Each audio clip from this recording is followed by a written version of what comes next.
제12장 마가복음 5에서 7장 마가복음 5에서 7장 소개 및 연대 마가복음 5에서 7장은 마가복음 1에서 4장에서 소개된 주제들을 전개한다. 구주께서 일으키신 기적들에 대한 마가의 기록은 구주께서 지니신 큰 연민을 드러내고 구원의 계획에 대한 영원한 진리들을 가르쳐준다. 구주에 대한 반대 마가복음 2장 1절에서 3장 7절 참조는 침례, 요한이 헤롯 안디바의 손에 죽임을 당한 이후로 격심해졌으며 마가복음 6장 14에서 29절 참조, 그 사건은 구주의 순환과 죽음이 임박하였을 뿐만 아니라 미래에 많은 제자들이 순교하게 될 것을 나타내는 전조가 되었다.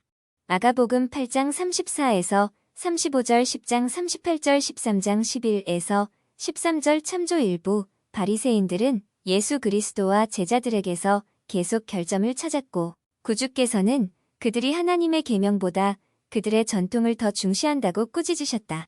마가복음 7장 1에서 13절 참조 마가복음 5에서 7장 주에 마가복음 5에서 7장 구주께서 베푸신 기적들은 영원한 진리를 가르친다. 마가복음 5장 1에서 43절 6장 30에서 44절 7장 31에서 37절에 언급된 기적들은 구주께서 가르치신 진리에 대한 중요한 통찰을 제공한다. 기적은 예수 그리스도의 일에서 중요한 요소였으며 신성한 행위이면서 동시에 성스러운 가르침의 한 부분을 이루었다. 기적은 유대인들에게 예수가 그리스도이심을 증명하려는 목적으로 베풀어졌다. 마태복음 11장 4에서 5절 요한복음 2장 11절 10장 25절 20장 30에서 31절 그런 기적 중 다수는 죄의 결과와 죄 치유, 신앙의 가치, 불결함에 대한 저주, 사랑의 율법 등과 같은 신성한 진리를 가르치는 상징적인 의미를 띠기도 했다. 바이블 딕셔너리, 미라클스.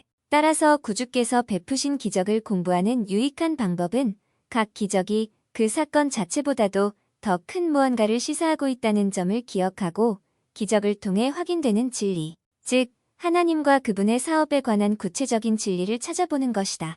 마가복음 5장 1에서 20절죄, 마가복음 5장 22에서 24절, 35에서 42절죄, 마가복음 5장 25에서 34절 주의 참조, 마가복음 5장 1에서 20절, 예수 그리스도께서 귀신들을 쫓아내고 그들이 돼지떼에게 들어가도록 허락하시다. 또한 마태복음 8장 28에서 34절 누가복음 8장 26에서 39절 참조. 마가와 누가는 이 기적이 일어난 장소를 거라사로 그리고 마태는 가다라로 밝히고 있지만 분명한 점은 그 기적이 일어난 장소가 이방인들이 거주했던 갈릴리 바다의 동쪽 해안이었다는 것이다. 이것은 그 지역에 있었던 돼지떼로 설명할 수 있는데 이방인들은 돼지고기를 먹었지만 유대인들은 그렇지 않았다. 모세율법에서 돼지고기를 먹는 것을 금했기 때문이다. 레위기 11장 1에서 8절 참조 귀신 들린 사람은 자신을 군대 레기온라고 불렀는데 신약 시대의 이 단어는 주로 3,000명에서 6,000명의 병사로 구성된 로마 군대의 한 단위를 지칭하였다. 마가와 누가는 그 군대라는 이름이 그 사람에게 많은 귀신이 들어있음을 의미한다고 명확히 밝혀주었다.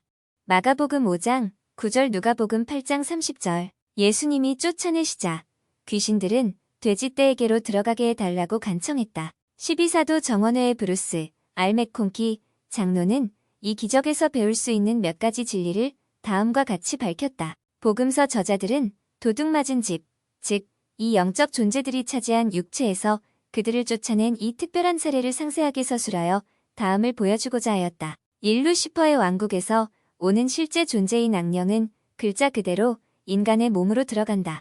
그러면 그들은 육체적 행위를 제어하는 등 그 육신을 지배하게 된다. 3. 악한 영들에 사로잡힌 사람은 가장 격심한 정신적 및 육체적 고통을 받게 되고 가장 비열한 존재로 전락하게 된다. 이 모든 것은 다음 세상에서 사탄의 지배를 받게 되는 이들에게 부과되는 영원한 고통을 상징한다. 4. 그 악령들은 전세의 예수님을 기억한다. 5. 루시퍼의 부하들은 육신을 얻고자 하는 소망이 매우 커서 인간의 육체를 훔치려 할 뿐만 아니라 짐승의 몸에도 들어가고자 한다. 6. 악령들은 자신들이 결국에는 다시는 돌아오지 못할 영원한 지옥으로 내던져질 운명이라는 것을 알고 있다.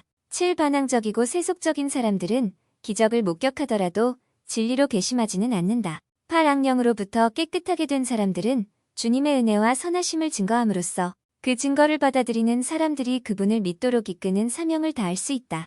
다크트러날, 뉴 테스터먼트 카먼테리, 3, 볼즈, 1965에서 1973, 한 권 311페이지. 예수 그리스도께서 악령을 쫓아내신 이야기를 좀 더 이해하려면 마가복음 1장 23에서 27절, 34절 3장 11절, 14에서 15절 22에서 30절 주애를 참조한다. 마가복음 5장 19절. 집으로 돌아가 내 가족에게 알리라. 많은 경우에 구주께서는 자신이 치유해 주신 사람에게 그 기적을 소문내지 말라고 명하셨다. 마가복음 8장 30절 주에 참조하지만 귀신 군대를 쫓아내신 후에는 그 치유된 사람에게 집으로 돌아가 주께서 내게 어떻게 큰 일을 행하사 너를 불쌍히 여기신 것을 내 가족에게 알리라 라고 말씀하셨다. 후기 성도판 영문 성경에는 가족이 아니라 친구들, 프렌즈로 나옴 옮기니 아마도 이것은 유대인 지도자들의 영향력에서 멀리 떨어져 있는 이방인들이 거주하는 데가볼리 지역에서 그 기적이 일어났기 때문이었을 것이다. 마가복음 5장 22에서 43절. 두 가지 기적적인 병 고침에 대한 이야기. 야이로의 딸을 죽음에서 살리시는 이야기 중간에 혈루증을 앓고 있는 여인을 낫게 하신 이야기가 삽입되어 있다. 마가는 이런 방법으로 사건들을 이야기함으로써 독자들이 그 두 가지 기적을 함께 생각해 보도록 권장했을 것이다. 회당장 중의 하나인 마가복음 5장 22절 야이로는 사회적으로 존경받는 인물이었겠지만 이름 없는 그 여인은 버림받은 사람이었을 것이다. 마가복음 5장 25에서 34절 주에 참조 그 두 가지 기적은 구주께서 사회적 지위에 상관없이 모든 사람을 연민하시며 또한 그들을 치유해 주실 권능이 있으시다는 것을 보여준다. 마가복음 5장 22에서 23절. 회당장. 예수님 시대의 회당은 야이로와 같은 회당장의 지시하에 장로 평의회에서 관장했다. 야이로는 유대인들에게 큰 존경을 받는 인물이었지만 구주를 지극히 경외했다. 마가복음 5장 23절에 묘사된 안수는 오늘날 예수 그리스도 후기 성도 교회에서 집행하는 병 고친 의식과 동일하다. 마가복음 5장 34에서 36절. 구주께서 혈루증을 앓는 여인에게 하셨던 말은 마가복음 5장 34절. 참조. 그 다음에 일어난 일을 고려해 볼 때 야이로에게 어떻게 도움이 되었겠는가? 마가복음 5장 35에서 36절. 참조. 마가복음 5장 22에서 24절.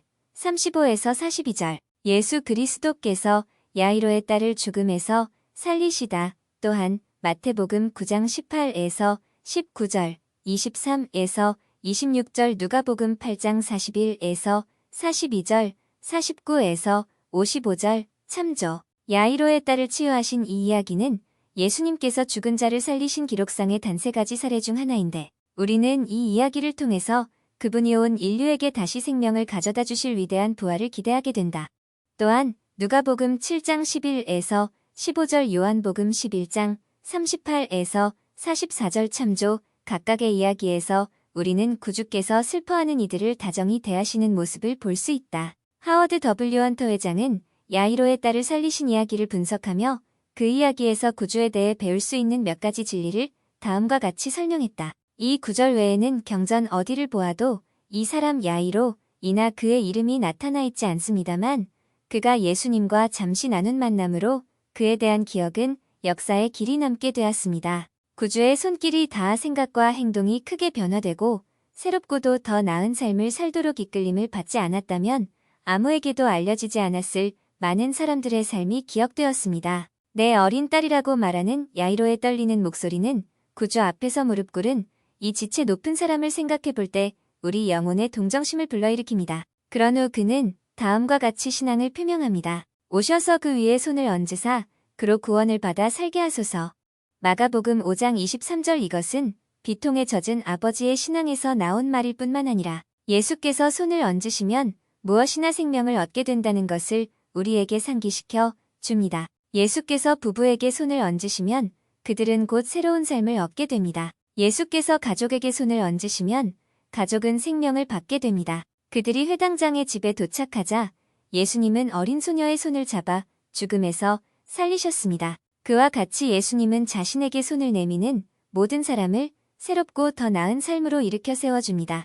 경전 읽기, 성도의 벗, 1980년 3월호, 96쪽, 야이로의 딸에 대한 경전 이야기를 마음속에 그려볼 수 있도록 LDS-RG에서 예수 그리스도의 생애 성경 비디오에 나오는 야이로의 딸을 일으키시는 예수 지저스, 레이지즈 더 도터 오브 자러스를 시청한다. 이 비디오는 마가복음 5장 22에서 24절, 35에서 43절을 다룬다. 마가복음 5장 25에서 34절, 혈루증을 앓는 여인의 치유 또한 마태복음 9장 20에서 22절, 누가복음 8장 43에서 48절 참조. 마가복음에는 그 여인의 혈루증 마가복음 5장 25절이 어떤 것인지 정확하게 설명되어 있지는 않다. 그러나 모세 율법에 따라 혈루증을 앓는 사람은 의식을 행하기에 불결하다고 간주하였으므로 레위기 15장 19에서 33절 참조. 그 여인은 질병을 앓았던 12년이라는 긴 세월 동안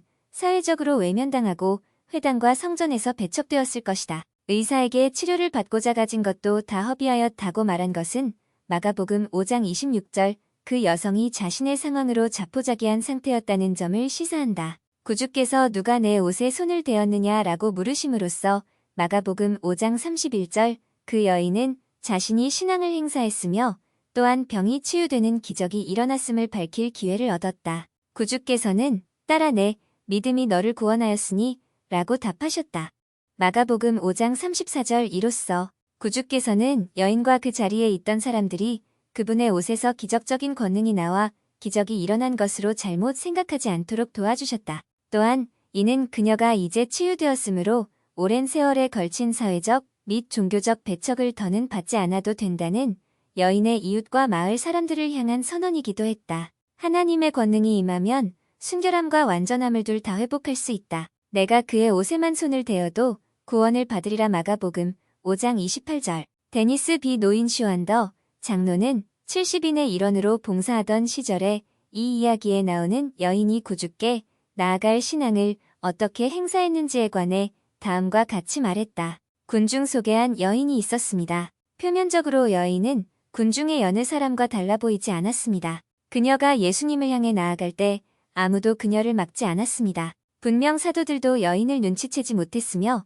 그녀를 멈추게 하려 하지 않았습니다. 그러나 그날 이 여인에게는 그곳에 모인 무리와는 다른 무엇인가가 있었습니다. 혼잡한 사람들 틈에 묻혀서 여인은 굳은 마음으로 조용히 앞으로 나아갔으며 마음에는 구주께 나아간다는 한 가지 목적이 있었습니다. 그분은 자신을 치유하실 권능을 가지고 계시며 자신을 염려하시고 자신의 필요를 돌보시리라는 신앙을 가지고 있었습니다. 이 한 가지 면에서 여인은 군중과 달랐습니다. 사람들은 구경하기 위해 모였으나 이 여인은 치유받기 위해 왔습니다. 우리 모두는 이 세상이라는 군중 가운데 있습니다. 우리 대부분은 사람들 틈에서 주님께로 나아온 여인과 같습니다. 우리는 모두 단 한 번의 손길이 고통받는 우리의 영혼을 치유하고 우리 내면의 필요를 충족해 줄 것이라는 신앙을 가지고 있습니다. 인생의 모든 경우에서 조용히 결의에 찬 태도로 구주를 향해 나아갑시다. 그분이 우리를 염려하시고 돌보심을 믿으며 우리를 치유하고 구원하실 권능이 그분에게 있음을 믿는 신앙으로 그렇게 합시다. 무리 중에 한 사람, 리아오나, 2008년 5월호, 101에서 103쪽, 마가복음 5장 30절, 능력이 자기에게서 나갔다라는 말은 무슨 뜻인가?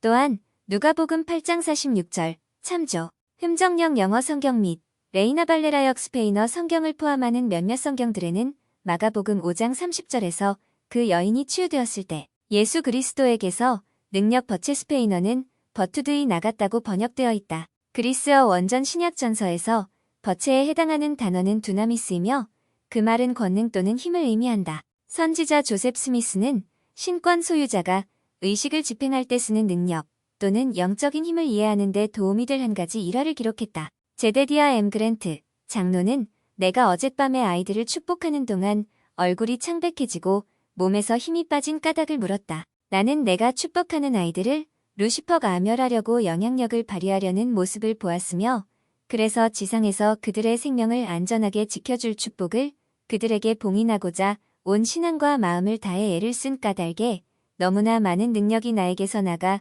그 아이들에게로 갔고 나는 약하게 되어 아직 회복되지 않았다고 말해주었으며 예수님의 옷자락을 만진 여인의 경우를 곁들어 이야기했다. 누가복음 8장 여기서 가리키는 능력은 생명의 영이다. 그러므로 큰 신앙을 행사하여 병자를 축복하거나 어린아이들을 축복하거나 확인 의식을 하는 사람은 쉽게 약해진다. 히스토리 오브 더 처치 5권 303페이지 마가복음 5장 35에서 36절 두려워하지 말고 믿기만 하라. 딸이 죽었다는 뜻밖의 소식에 야이로가 얼마나 참담했을지는 그저 상상으로만 짐작해 볼 수 있을 것이다. 12사도 정원회의 니렐 앤더슨 장로는 그 참담한 순간 예수 그리스도께서 야이로에게 주신 위안의 말씀을 언급하면서 예수님을 따르는 것에는 의심이나 두려움에 직면했을 때에도 신앙을 지키는 것이 포함된다는 중요한 원리를 가르쳤다. 역경, 고난, 의혹, 의심 이러한 것들은 필멸의 삶의 일부분입니다. 하지만 우리는 혼자가 아닙니다. 주 예수 그리스도의 제자로서 우리는 빛과 진리로 가득한 거대한 영적 저장소를 가지고 있습니다. 두려움과 신앙은 우리의 마음속에 동시에 공존할 수 없습니다. 이 어려운 시기에 우리는 신앙의 길을 선택해야 합니다. 예수님은 두려워하지 말고 믿기만 하라라고 말씀하셨습니다. 마가복음 5장 36절 여러분은 충분히 알고 있습니다. 리아오나 2008년 11월호 14쪽 마가복음 5장 38에서 40절 울며 심히 통곡하는 사람들 예수님 시대에는 가족 구성원이 죽으면 큰 소리로 울부짖고 통곡하며 슬퍼하는 것이 유대의 관습이었다. 야이로의 가족과 같이 부유하거나 저명한 가문에서는 함께 통곡해줄 사람들을 고용하기도 했다. 예레미야 9장 17에서 18절 아모스 5장 16절 참조 야이로의 집에는 전문적으로 통곡을 해주던 사람들이 와 있었던 것으로 보이는데 그들은 예수님을 비웃었고 예수님이 기적적인 치유를 하시는 동안 경건한 분위기를 유지하도록 나가달라는 요청을 받았다. 마가복음 5장 40절 참조 주께서 어린 소녀를 살리시는 모습을 목격한 사람은 소녀의 부모와 베드로, 야고보, 요한뿐이었다. 이 5사람의 신앙이 보상을 받을 때 예수님을 비웃던 사람들은 그분을 더 잘 알고 그분의 권능을 목격할 기회를 박탈당한 것이다. 마가복음 5장 41절 예수님이 아람어로 말씀하셨다. 아람어는 주후 1세기에 유대인들이 일반적으로 사용했던 언어이며 구주께서도 그 언어로 말씀하셨다. 마가는 구주께서 실제로 그 어린 소녀에게 말씀하신 아람어를 기록했다. 마가복음 5장 41절 참조 달리다 탈리타는 어린 소녀 그리고 어린 소녀가 다정한 모습을 보일 때 적용되는 애칭이었을 것임을 뜻하는 아람어이며 굼큐미은 일어서라 또는 일어나라 고 명령하는 아람어이다. 구주께서 그 말씀을 하시자 어린 소녀는 즉시 깨어났다. 마가복음 6장 1에서 4절 나사렛에서 배척당하심 예수님이 나사렛 주민들에게서 배척당하신 내용을 더 잘 이해하려면 누가복음 4장 22에서 30절 주애를 참조한다. 마가복음 6장 5절, 13절, 7장 32절 안수레와 기름 부음으로 치유하심 마가복음에는 예수님과 사도들이 안수레로 사람들을 치유하는 내용이 다른 복음서보다 더 많이 나온다. 마가복음 1장 41절, 5장 23절, 6장, 5절 7장, 32절, 8장 23에서 25절 10장, 16절 16장, 18절 참조 마가복음은 구주의 사도들이 병자에게 기름을 부어 축복했다는 언급이 나오는 유일한 복음서이다. 마가복음 6장 13절 참조 12사도 정원회에 델린 H. 옥스 장로는 오늘날에도 성경시대와 마찬가지로 신권 권능을 통해 기적적인 병 고침이 이루어진다며 다음과 같이 가르쳤다. 병자 축복을 위해 신권 권세를 사용할 때 기적이 일어나는 경우가 많습니다. 저도 그러한 기적을 경험한 적이 있습니다. 어린 시절부터 저는 경전에 기록된 것처럼 기적적으로 병 고침이 이루어지는 경우를 많이 보았으며 여러분 중 많은 분들도 그런 경험이 있으실 것입니다. 구약전서에는 신권 권세로 부여하는 축복 중 일부로서 기름을 붓는 이야기가 자주 나옵니다. 기름 부음은 성결하게 하는 과정으로 마련되었습니다. 또한 이것은 그러한 성스러운 행위로 일어날 결과로 하늘에서 쏟아지는 축복을 상징한다고 볼 수 있습니다. 신약전서에는 예수님의 사도들이 많은 병자에게 기름을 발라 고쳤다는 내용이 나옵니다. 마가복음 6장 13절 야고보서에는 신권 권세로 병자 축복을 하는 과정에서 기름 부음이 다른 요소들과 함께 어떤 역할을 하는지 나와 있습니다. 너희 중에 병든 자가 있느냐 그는 교회의 장로들을 청할 것이요 그들은 주의 이름으로 기름을 바르며 그를 위하여 기도할지니라. 믿음의 기도는 병든 자를 구원하리니 주께서 그를 일으키시리라. 야고보서 5장 14에서 15절. 장로들이 아픈 사람에게 기름을 붓고 기름 부음을 인봉할 때 그들은 주님께서 고통받는 사람에게 축복을 부어주실 수 있도록 하늘 문을 여는 것입니다.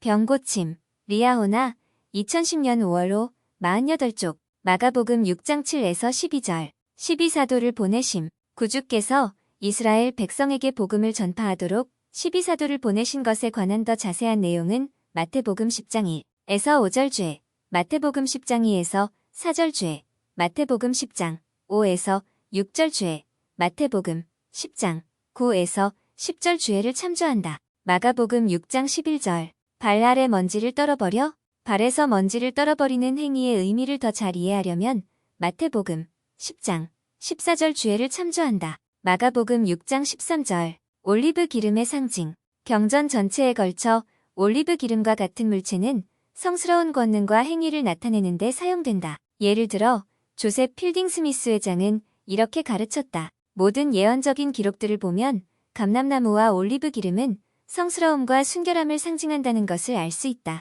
앤서즈 2, 가스펠 퀘스천즈, 오볼즈, 1957에서 1966, 한 권 152페이지. 고대의 기름 부음은 성결하게 되는 것을 상징했다. 레위기 8장 12절에 묘사되어 있듯이 모세는 관유를 아론의 머리에 붓고 그에게 발라 거룩하게 하였다. 그리고 사람이 성결하게 되면 성신을 받게 된다.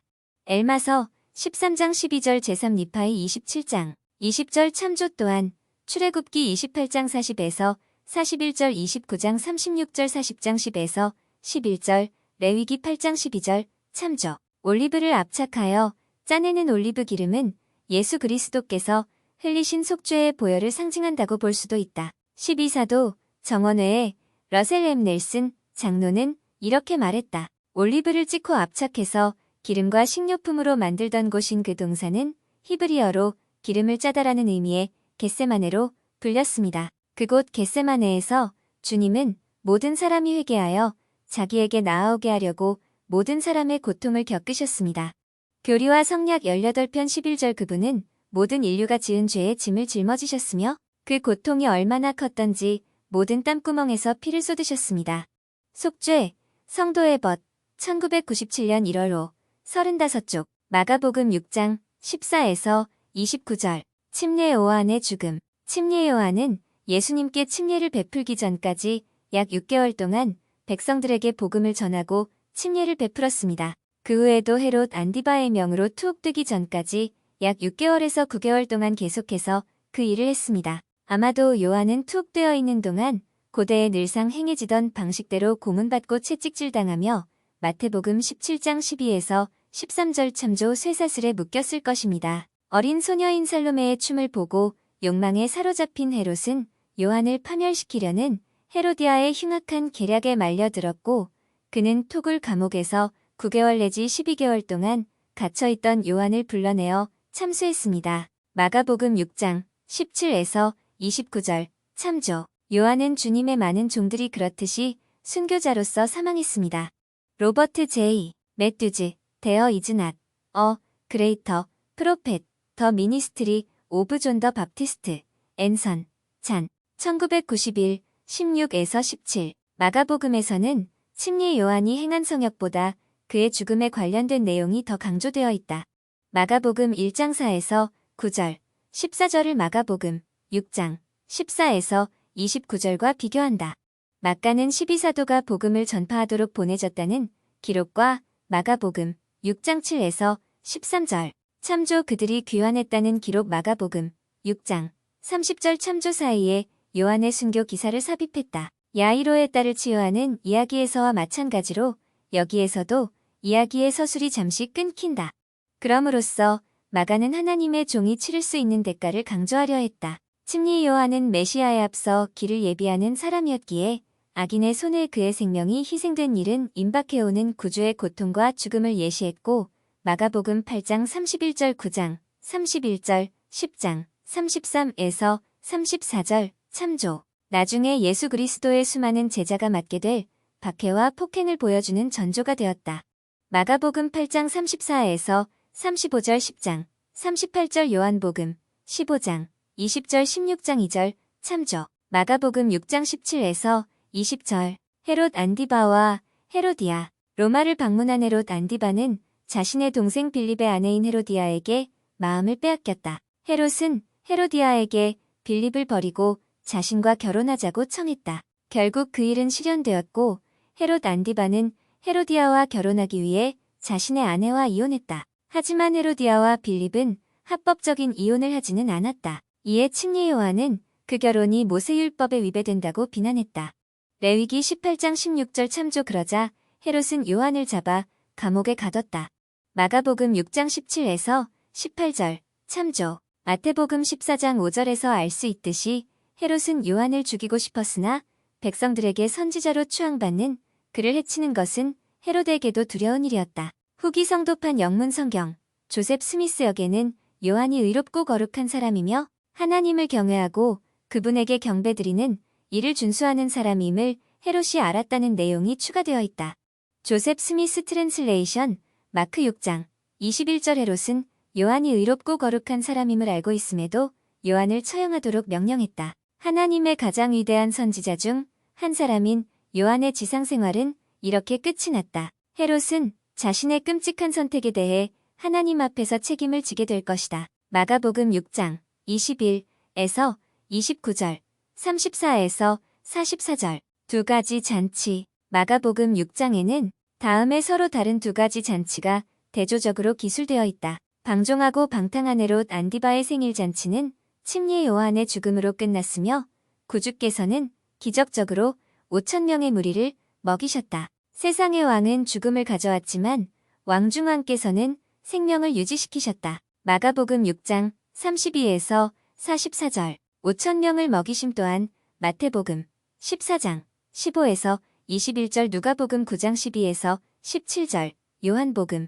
6장 3에서 14절 참조. 마가복음 6장 44절을 그리스어 원전에서 찾아보면 5,000명은 5,000명의 남자를 의미했다는 점이 분명하게 나온다. 마태복음 14장 21절에는 여자와 어린이 외에 라는 말이 있어 그 사실을 분명하게 밝혀준다. 5,000명을 먹인 사건은 부활을 제외하고 사복음서 모두에 실려있는 유일한 기적 중 하나이다. 12사도 정원회의 제프리 R. 홀런드 장로는 이 기적에서 배우는 영원한 진리를 다음과 같이 설명했다. 그리스도께서 능력이 소진하여 여러분을 도와주지 못하시지 않을까 하는 걱정은 하지 마십시오. 그분의 은혜는 충분합니다. 그것이 바로 5,000명을 먹이신 사건에서 얻을 수 있는 영원한 영적 교훈입니다. 트러스팅 지저스 2003, 73, 70인의 제이 데븐 코니쉬 장로는 구주께서 5,000명을 먹이신 이야기에 대해 이렇게 가르쳤다. 그 이야기는 구주께서 베푸신 속죄의 은혜에 대한 풍성함과 권능을 상징적으로 가르쳐줍니다. 그분의 은혜는 참으로 풍성하여 우리에게 필요한 모든 것을 다 채워주고도 남습니다. Learning How the Atonement Can Change You. 앤선, APR, 2002, 23. 다음과 같은 일련의 말씀과 행동을 주목해보면 이 진리를 더욱 잘 알 수 있다. 구주께서는 제자들에게 너희가 먹을 것을 주라 라고 말씀하심으로써 마가복음 6장 37절 그들의 현재 능력을 넘어서는 일을 명하셨다. 그 일이 불가능하다는 사실은 제자들의 대답에서 드러나는데 그 대답은 마가복음에만 나온다. 그들은 그처럼 많은 사람을 먹이는데 필요한 떡의 양이 200데나리온 어치나 될 것이라고 말했다. 그것은 평범한 노동자에게 대략 8개월치 급료에 해당하였다. 구주께서는 그들이 줄 수 있는 것에 대해 이렇게 알아보셨다. 너희에게 떡 몇 개나 있는지 가서 보라. 마가복음 6장 38절 제자들은 구주께 떡 5개와 물고기 2마리가 있다고 말씀드렸다. 구주께서는 그것을 내게 가져오라 라고 명하셨다.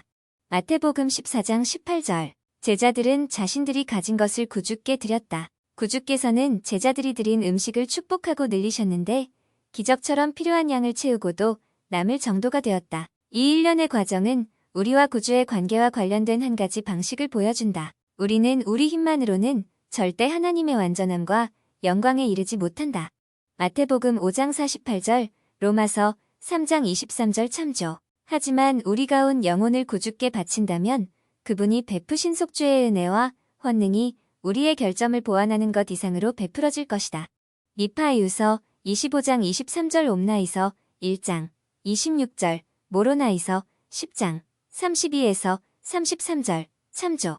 제1회장단의 제임스 이 파우스트 회장은 구주께서 떡과 물고기를 늘리신 일은 우리가 그분의 교회에서 봉사할 때 비록 우리의 노력이 몇 개의 떡과 물고기에 불과한 것으로 느껴지더라도 그분이 우리가 행한 충실한 노력을 더 크게 해주실 것을 보여준다며 이렇게 가르쳤다. 떡 5개와 작은 물고기 2마리 정도에 불과한 은사를 가진 무명의 사람들이 관심이나 인정을 받지 못한 채 교회에서 자신의 부름을 영화롭게 하며 실제로 수천 명을 먹이며 봉사합니다. 이들은 모든 보조 조직과 신권정원회에 속한 수십만 명의 지도자와 교사들과 가정복음교사들과 상호부조회의 방문교사들입니다. 교회에는 많은 겸손한 감독들이 있습니다. 이들 중에는 정식 훈련을 받지 못한 분들도 있으나 그들은 부름을 영화롭게 하고 항상 배우며 주님과 와드 회원들을 섬기고자 하는 겸손한 소망을 지니고 있습니다. 보잘것없이 시작한 이 교회가 오늘날 이같이 크게 발전한 주된 이유는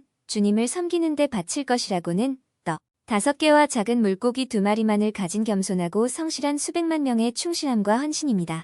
떡 5개와 물고기 2마리, 성도의 벗, 1994년 7월 5에서 6쪽, 마가복음 6장 46에서 53절. 구주께서 풍랑이 거센 바다 위를 걸으셨다. 마가는 제자들이 전날 목격한 기적을 온전히 이해하지 못해 놀라움과 두려움에 휩싸였다고 언급했다. 구주께서 바다 위를 걸으신 사건을 더 잘 이해하려면 마태복음 14장 27에서 31절 주애를 참조한다. 마가복음 7장 1에서 13절. 사람들이 거짓 전통을 따르게 되면 하나님의 말씀을 거부하거나 경시할 수 있다. 마가복음 7장 1에서 5절에 묘사된 손 씻기는 의식에 따라 청결을 위해 의례적으로 씻는 행위를 말한다. 모세율법에서는 일상생활의 여러 측면을 정결과 불결이라는 범주로 나누었다. 불결은 의식과 관련하여 의례적인 면에서 정결하지 못함을 가리켰지만 그것이 곧 비위생적이거나 도덕적으로 부정하다는 의미는 아니었다. 하지만 의례적으로 불결한 사람은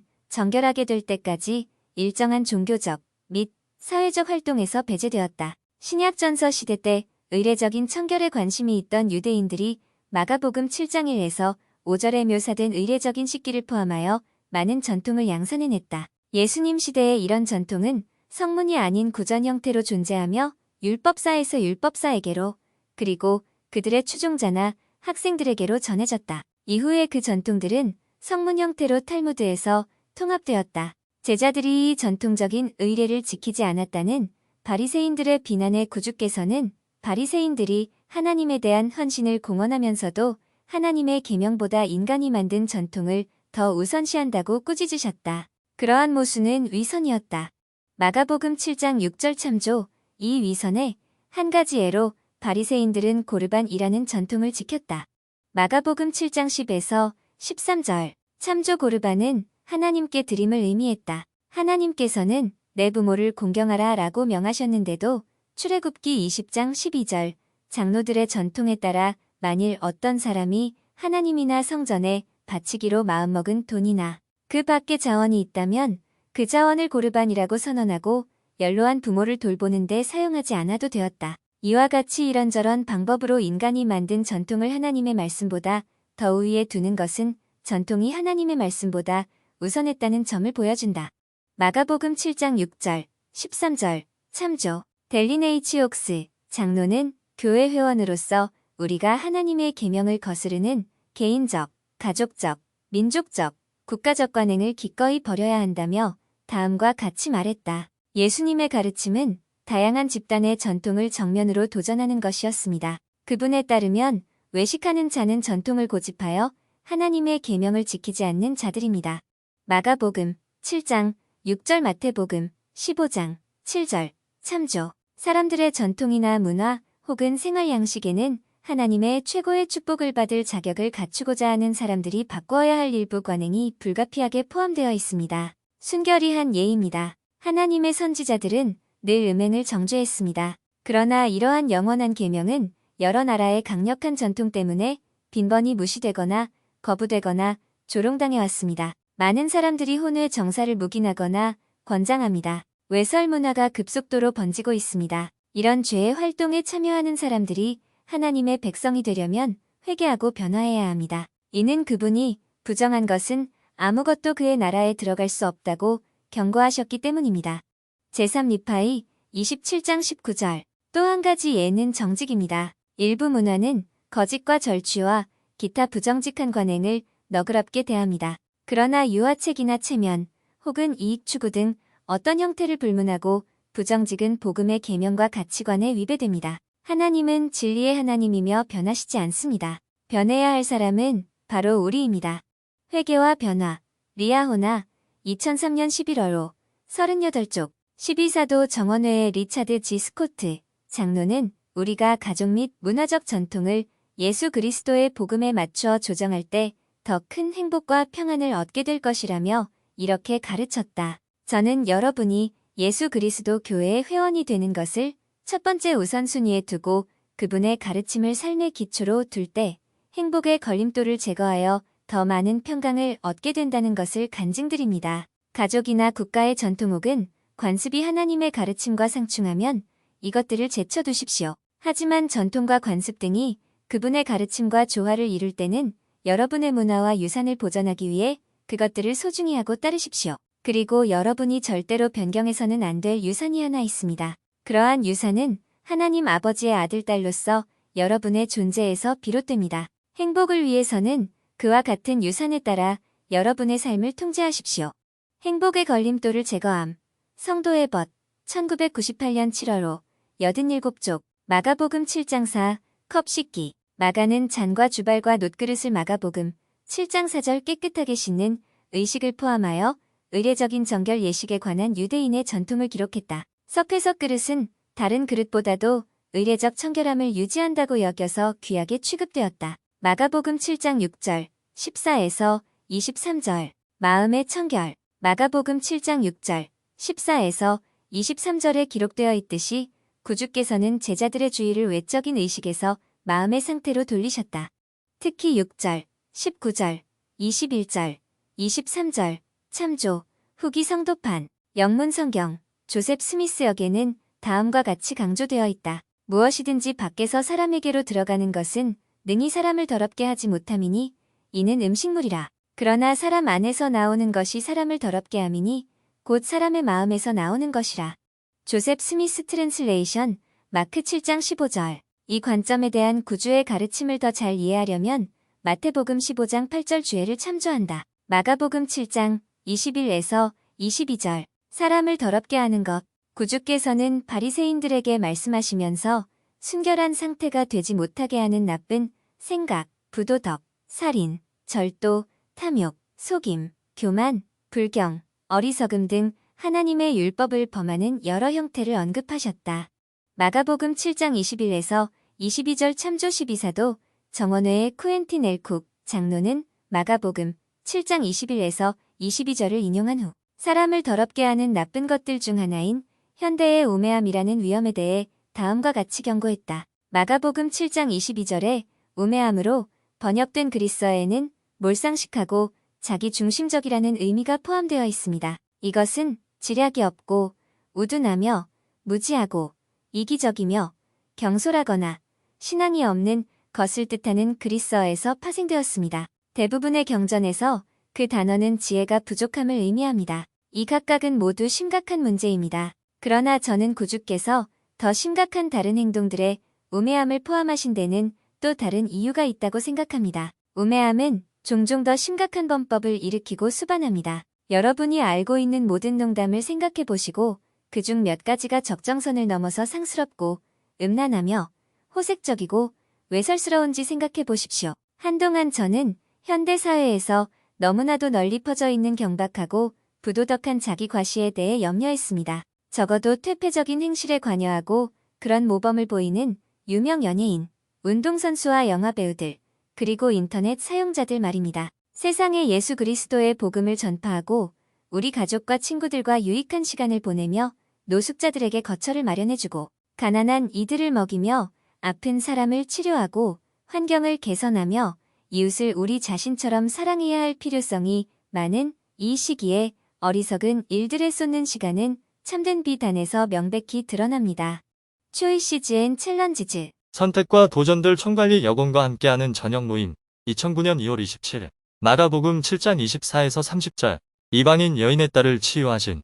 이방인 여인의 딸이 치유된 이야기를 더 잘 이해하려면 마태복음 15장 21에서 28절 조회를 참조한다. 마가복음 7장 31에서 32절. 이 성구에 따르면 기먹은 사람을 낫게 한 지역은 어디였는가? 이 내용을 마가복음 5장 19에서 20절과 비교한다. 마가복음 5장 19에서 20절에 나오는 치유받은 사람은 마가복음 7장 31에서 37절에 기록된 기적이 일어나도록 어떻게 길을 예비했겠는가? 마가복음 7장 31에서 37절. 귀먹은 사람을 치유하신. 구주께서는 이 치유의 기적을 행하기 전에 그 귀먹은 사람을 따로 데리고 가서 그의 귀와 혀를 만지시고 하늘을 우러러보셨다. 마가복음 7장 33에서 34절 첨조 브루스 알메쿰키 장로는 이렇게 설명했다. 주님께서는 당신의 말을 듣지도 제대로 대답하지도 못하는 하지만 당신을 믿는 한 영혼을 대하고 계셨다. 그렇다면 신앙의 율법에 따라 무엇을 할 수 있고 또 무엇을 할지를 나타내기 위해 귀먹고 말 못하는 사람이 알고 이해하는 일반적인 몸짓을 사용하는 것만큼 자연스러운 방법이 있겠는가? 다크트론 알뉴 테스터먼트 카먼테리 한권 373페이지. 구주께서 귀먹은 사람과 하셨던 의사소통은 다음과 같은 경전의 가르침을 반영한다. 주 하나님께서는 이해력의 빛을 주심이니 이는 그가 사람들에게 그들의 언어를 따라 그들이 이해하도록 말씀하심이니라. 니파이후서 31장 3절. 마가는 구주께서 말씀하시자 그 귀먹은 사람이 곧바로 들을 수 있었고 말이 분명하여졌다고 즉 분명하게 말할 수 있었다고 기록했다. 마가복음 7장 34에서 35절 참조 따라서 이 기적은 청각만을 회복한 것이 아니었다. 이 사람은 귀먹고 말 더듬는 마가복음 7장 32절 사람으로 묘사되었다. 구주께서는 이 사람이 곧바로 분명하게 말할 수 있도록 치유해 주셨다.